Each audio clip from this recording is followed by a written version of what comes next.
வணக்கம் நேயர்களே. ஆன்மீக தகவல்கள் வரிசையில் இன்றைக்கு என்ன சிந்திக்கலாம்?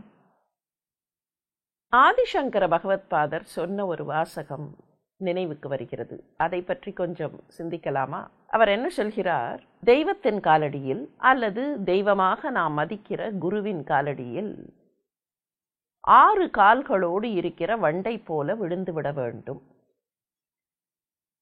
இந்த விஷயத்தை ஓரிடத்தில் அல்ல, பல இடங்களில் குறிப்பிடுகிறார். என்ன, அந்தந்த இடங்களிலே அந்த தெய்வத்தின் காலடி அல்லது குருவின் காலடி என்பது மாத்திரம் வேறுபடும்.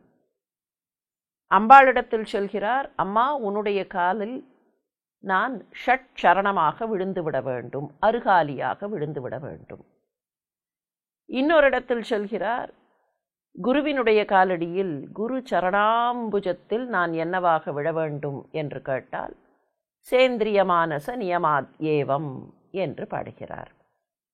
இப்படி பல இடங்களிலே அருகாலியாக 6 கால்கள் கொண்டவனாக விழுந்து விட வேண்டும் என்று ஆச்சாரியர் வைக்கிற இந்த விண்ணப்பத்திற்கு என்ன பொருள்? நமக்கெல்லாம் 6 கால்களா இருக்கின்றன, 2 கால்கள் தானே என்று கொஞ்சம் குதர்க்கம் பேசுவோம் இல்லையா? குதர்க்கத்தை விட்டுவிட்டு அதற்குள்ளே இருக்கிற தர்க்கத்தை பார்க்கலாம். 6 கால்கள் ஒரு மனிதனுக்கு உண்டு. எப்படி? 6 அறிவு என்று சொல்கிறோம் இல்லையா? அந்த 6 அறிவு தான். 5 அறிவுகள் நமக்கு தெரியும். நம்முடைய புலன்கள் தரக்கூடிய 5 அறிவுகள். கண்ணால் கிடைக்கிற பார்வை என்கிற புலன், காதால் கிடைக்கிற கேட்பு என்கிற புலன், மேனியால் கிடைக்கிற தொடுகை என்கிற புலன், நாவால் கிடைக்கிற சுவை என்கிற புலன், நாசியால் கிடைக்கிற முகர்ச்சி அல்லது மோப்பம் என்கிற புலன். இந்த 5ம் நமக்கு அறிவை தருகின்றன.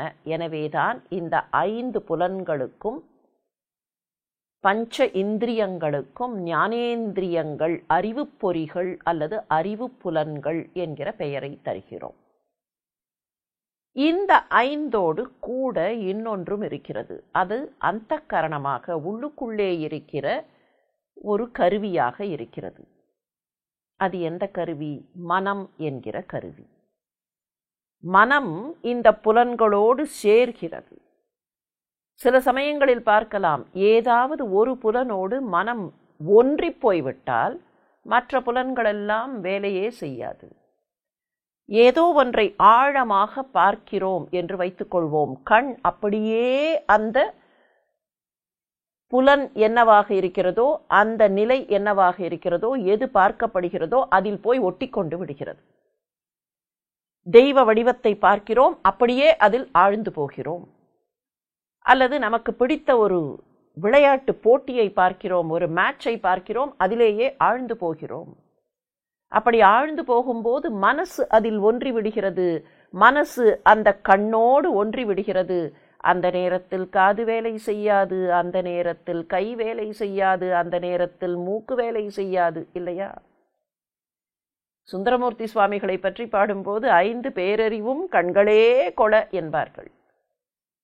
தொலைக்காட்சியில் விளையாட்டு போட்டியை பார்க்கும்போது அப்படியே கண்கள் அதிலே ஒன்றி போகும்போது கண்களோடு சேர்த்து மனம், மனத்தோடு சேர்த்து மற்ற புலன்கள். அந்த நேரத்தில் யாராவது கூப்பிட்டால் காதில் விழுமா?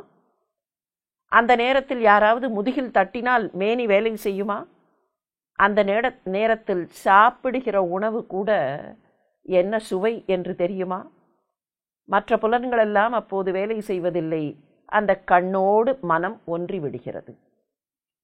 சரி, இதனால் என்ன பிரச்சனை என்று கேட்கலாம். பிரச்சனையே இங்கேதான் வருகிறது. புலன்கள் எந்த இழுப்புக்கு இழுக்கின்றனவோ அந்த இழுப்புக்கு மனம் சில நேரங்களில் போய்விடுகிறது. சில நேரங்களில் என்ன, பல நேரங்களில் போய்விடுகிறது. கண் போன போக்கிலே மனம் போகிறது, காது போன போக்கிலே மனம் போகிறது. இப்போது ஆச்சாரியர் என்ன சொல்கிறார்? இந்த புலன்களை கட்டுப்படுத்த வேண்டும் என்றால் இந்த மனத்தையும் கட்டுப்படுத்த வேண்டும். அம்மா, உன்னுடைய காலடியில் கட்டுப்படுத்தப்பட்ட புலன்கள், கட்டுப்படுத்தப்பட்ட மனம், இந்த ஆறையும் கொண்டு வந்து நான் போட்டு விடுகிறேன். இல்லை, இந்த ஆறையும் நான் உன்னுடைய காலடியில் போட்டுவிட்டால் இவை கட்டுப்பட்டு விடும். உன்னுடைய காலடியில் நான் இவற்றை போடவில்லை என்றால் இவை பாட்டுக்கு எந்த போக்கிலேயோ போகும். கண் எதையோ பார்க்கும். பார்க்காதே என்று சொன்னால் கண் பார்க்காமல் இருக்காது. கண்ணுக்கு ஒரு மூடி இருக்கிறது, காதுக்கு கூட ஒரு மூடி இருக்கிறது மனிதர்களை பொறுத்தவரையில். ஆனால் அந்த மூடி சரியாக மூடுவதில்லை. வாய்க்கு மூடி இருப்பது போல இருக்கிறது, ஆனால் வாய் திறந்து கொண்டே இருக்கிறது அவ்வப்போது. மூக்குக்கு மூடி வைத்தால் அபாயம், எனவே மூடி இல்லை. ஆனால் கண்ணுக்கு ஒரு மூடி நன்றாகவே இருக்கிறது. மூடி இல்லாத புலன்களை கூட விட்டு விடுவோம். மூடி இல்லாத இந்த பொறிகளையோ புலன்களையோ மூக்கை மூட முடியாது. காதை பார்ஷியலாக மூடலாம், அது கூட விட்டு விடுவோம். வாய் மூடுவதாக பெயர் பண்ணிக்கொண்டு திறந்து கொண்டே இருக்கும், அதையும் விட்டு விடுவோம். மேனி, அதற்கு மூடி என்பதே இல்லை. எவ்வளவு பெரிய மூடியை போடுவது? கண்ணுக்கு ஒரு மூடி இருக்கிறது, மேல் இமை இருக்கிறது இல்லையா? இந்த கண் மூடிக்கொண்டு விடு, கண்டதையும் பார்க்காதே என்று அதற்கு நாம் ஆணையிட்டால் என்ன ஆகும்? ஆணையிடுகிறோம் என்றே வைத்துக்கொள்வோமே. பார்க்காதே என்று கண்ணுக்கு ஆணையிட்டால் கண் அப்படி மூடுவது போல நடிக்கும். சிறிது நேரம் பொறுத்து மெல்ல ஓரப்பார்வை பார்க்கும். இன்னும் சிறிது நேரம் பொறுத்து ஒரு கண்ணை மாத்திரம் திறந்து பார்க்கும். இந்த புலன்களை கட்டுப்படு என்று நேரடியாக சொன்னால் அவை கட்டுப்படா. இன்னும் சொல்லப்போனால் மனித இயல்பு எப்படி தெரியுமா? ஒன்றை செய்யாதே என்று சொன்னால் செய்வேன் என்று பிடிவாதம் பிடிப்பதுதான் மனித இயல்பு. இந்த இடத்தில் எண்ணெய் சிந்தி இருக்கிறது, தொட்டு விடாதீர்கள் என்று சொன்னால் பேசாமலாயிருப்போம். அந்த இடத்தை போய் தொட்டு பார்த்து, ஓ எண்ணெய் சிந்தி இருக்கிறது, இந்த எண்ணெய் உலர்ந்து விட்டதோ என்று பார்த்தேன் என்று நமக்கு நாமே ஒரு சால்ஜாப்பு சொல்லுவோம் இல்லையா? மனித இயல்பு அதுதான். ஒன்றை கட்டுப்படு என்றால் கட்டுப்படாது. எனவே கண்களை கட்டுப்படுத்து, காதுகளை கட்டுப்படுத்து என்று ஆணையிட்டால் கட்டுப்படாது. தரிகட்டு எங்கேயோ போகும். நான் ஏன் கட்டுப்பட வேண்டும் என்று கேட்கும். இந்த சைக்காலஜியை நன்றாக உணர்ந்து கொண்ட நம்முடைய மகனீயர்கள் இதற்கு ஒரு வழி கண்டுபிடித்தார்கள். அந்த வழியில்தான் ஆச்சாரியர் சொன்னார், அம்மா உன்னுடைய காலடியில் கொண்டு வந்து இந்த ஆறையும் போட்டு விடுகிறேன்.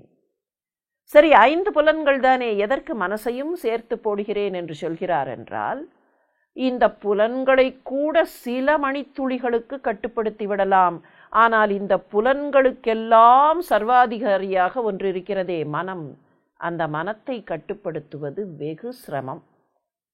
உள்ளுக்குள்ளே மனம் எங்கே இருக்கிறது என்றே நமக்கு தெரியாது. நாம் ஓரிடத்தில் உட்கார்ந்திருப்போம், ஆனால் நம்முடைய மனம் நமக்கு தெரியாமல் புறப்பட்டு நம்மிடத்தில் சொல்லிக்கொள்ளாமலேயே எங்கேயோ போய்விட்டு 10 நிமிடங்கள் கழித்து நம் பக்கத்தில் வந்து உட்கார்ந்து கொண்டு நம்மையே தட்டும் இல்லையா? எத்தனை முறை நமக்கு தெரியாமல் நம்முடைய மனம் எங்கெங்கேயோ போய் உழன்று விட்டு வருவதை பார்க்கிறோம். அந்த வகையில்தான் இந்த மனத்தை முதலில் சரிப்படுத்தினால்தான் புலன்களை சரிப்படுத்த முடியும்.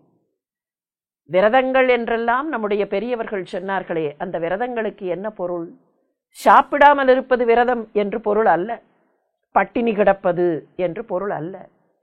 அந்த சாப்பாடு முன்னாலேயே இருக்கும்போது கூட அதை தொடமாட்டேன் என்று மனத்தை கட்டுப்படுத்துவதுதான் விரதம். ஏதோ கிடைக்கவில்லை உணவு, எனவே பட்டினி கிடக்கிறேன் என்பது விரதம் இல்லை.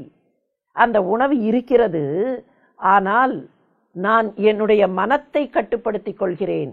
I will control my mind.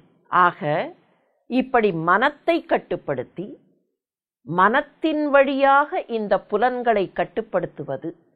சரி, என்ன செய்ய வேண்டும் அப்படி கட்டுப்படுத்துவதற்கு? வேறொன்றும் செய்ய வேண்டாம்.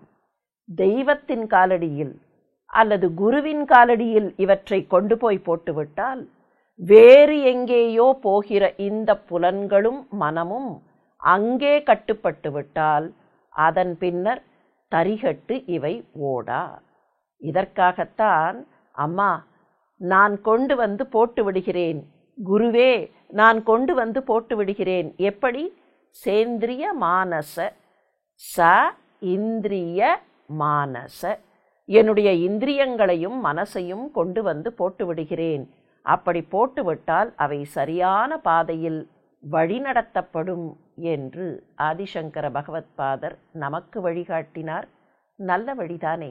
அந்த வழியில் பயணிக்கலாமா?